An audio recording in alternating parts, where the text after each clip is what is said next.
Puji nama Tuhan, Bapak Ibu dan saudara semua, Shalom, apa kabar? Doa kami Bapak Ibu di dalam kemurahan dan anugerah Tuhan.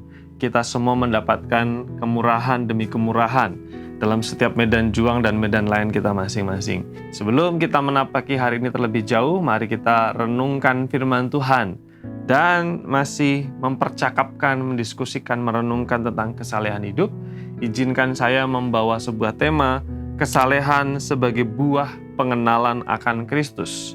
Renungan saya sebelumnya punya judul kesalehan sebagai buah dari keselamatan, dan sekarang kesalehan adalah buah dari pengenalan kita akan Kristus Yesus Tuhan kita. Dan kita akan melanjutkan pembacaan kita dari 2 Petrus pasal 1 ayat 8 dan juga ayat 9 yang berkata seperti ini.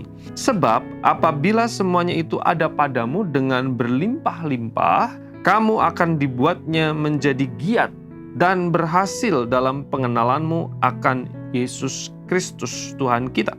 Tetapi barang siapa tidak memiliki semuanya itu, ia menjadi buta dan picik karena ia lupa bahwa dosa-dosanya yang dahulu telah dihapuskan. Sedemikian jauh pembacaan firman Tuhan.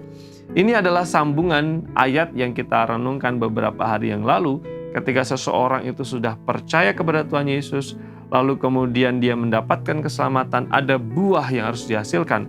Salah satunya adalah buah kesalehan hidup. Kemudian dalam teks firman Tuhan ini dikatakan di sana, ketika ada buah-buah itu kita hasilkan dalam kehidupan kita, maka itu adalah bukti, itu adalah konsekuensi dari pengenalanmu, kata firman Tuhan, akan Yesus Kristus Tuhan kita. Itu akan menolong kita untuk menjadi pribadi yang sungguh-sungguh mewujudkan pengenalan kita akan Kristus Tuhan kita. Tanda dari giatnya dan keberhasilan kita untuk menghasilkan buah-buah kesalehan itu merupakan konsekuensi dari atau hasil dari pengenalan kita akan Kristus Tuhan. Jadi Bapak, Ibu, dan saudara semua yang terkasih dalam Tuhan, ketika saya dan saudara berjumpa dengan Tuhan Yesus, kemudian mengenal Kristus, kita tahu Kristus adalah pribadi yang taat. Sehingga ketika kita kenal sungguh-sungguh Kristus, kita pun juga akan hidup menjadi pribadi yang taat. Ketika kita berjumpa dengan Tuhan Yesus, semakin mengenal dengan Tuhan Yesus, kita tahu bahwa Kristus adalah pribadi yang mentaati kehendak Bapanya. Kita pun juga harus hidup dengan mentaati kehendak Bapa. Ketika kita kenal Yesus Kristus Tuhan kita sebagai pribadi yang menjaga hidup dengan integritas, kita pun juga harus hidup dengan integritas. Ketika kita kenal Yesus sebagai pribadi yang taat dan setia dalam kehidupan doa, kita pun juga harus belajar untuk setia dalam kehidupan doa. Ketika kita mengenal Kristus sebagai pribadi yang menolong orang lain, mengasihi sesama, kita pun juga harus hidup sebagaimana Kristus telah hidup. Ketika saya dan saudara mengenal Kristus, kita berusaha untuk mengimitasi, meneladani, menjadikan Kristus sebagai model, dan kita hidup sebagaimana Kristus telah hidup.